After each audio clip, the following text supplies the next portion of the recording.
Hello, inmates, and welcome to week 108B of the cellblock Scorch. This is Lost, and the prompt this week was given by Octo. The prompt is, and then he ate an entire lemon. And the piece that I wrote is called The New Guy.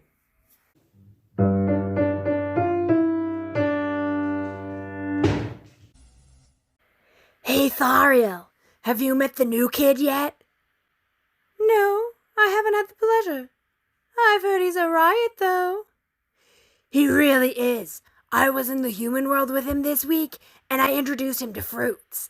I told him that some were eaten whole and others were peeled. I gave him some good fruits, apples, honeydew, blackberries, and mangoes. And then, in our wandering, we came across some lemons. And then...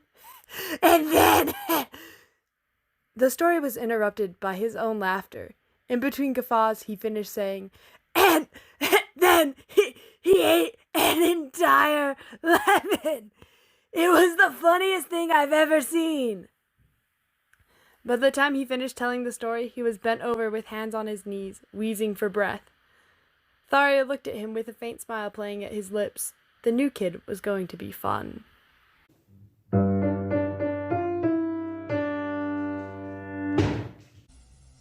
Hey, this is Octo with Judge Comments. This was a shorter piece, so this will be a shorter comment. I got two pieces this week. One was a fun little fanfic, and the other one was this one. And this one won because it's such a funny concept to me. Can you imagine just describing how fruit works to somebody?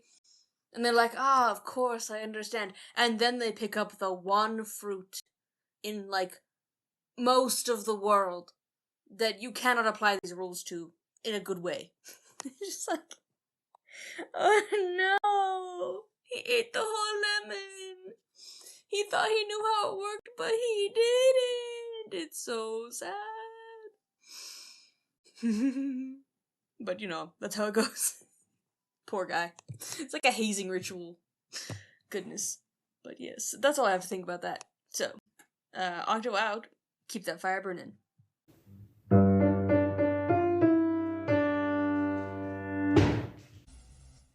So as with many of my stories, this one doesn't have a super fleshed out world or fleshed out characters. It's kind of just this one blip in time, and the rest of it you can figure out for yourself.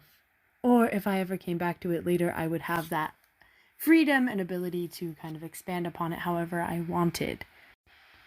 I can't say for sure,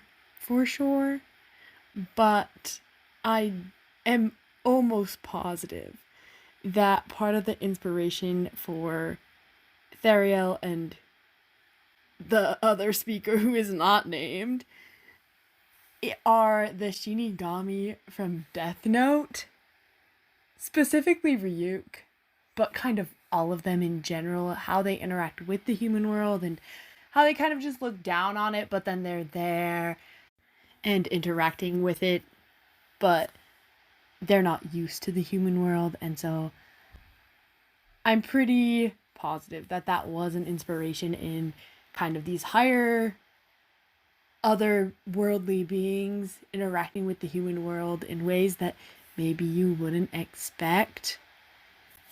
And I had a lot of fun writing this, and I like Thariel and the other unnamed being. I think that they're fun, and I definitely think if I was gonna go off writing more, this would be a really fun one to write more for. I probably never will, so don't keep your breath held for that. Moving on to the prompt for next week. The prompt for 109B is, it is your destiny. And since it's a little unclear in just listening, that is destiny, DEATHTINY.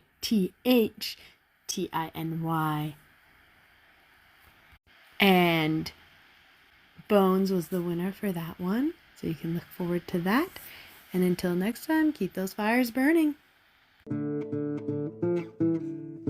The cellblock Scorch is a production of Stellacore, an independent group of nerds sharing their obsessions with the world. Links to all our projects, including Instagram, Tumblr, YouTube, Patreon, and Ko-Fi, can be found on our link tree, posted in each episode description. Follow us on Tumblr or Instagram to see the prompt of the day before the episode drops, and a quote from each Scorch the day after. If you would like to support our creative endeavors, you can give a one-time tip to the Ko-Fi of the writer of your favorite Scorches, or check out our Patreon. There, you can access the Scorches and episode transcripts for free, or sign up for Spark level support for $5 a month to gain access to our embers as well.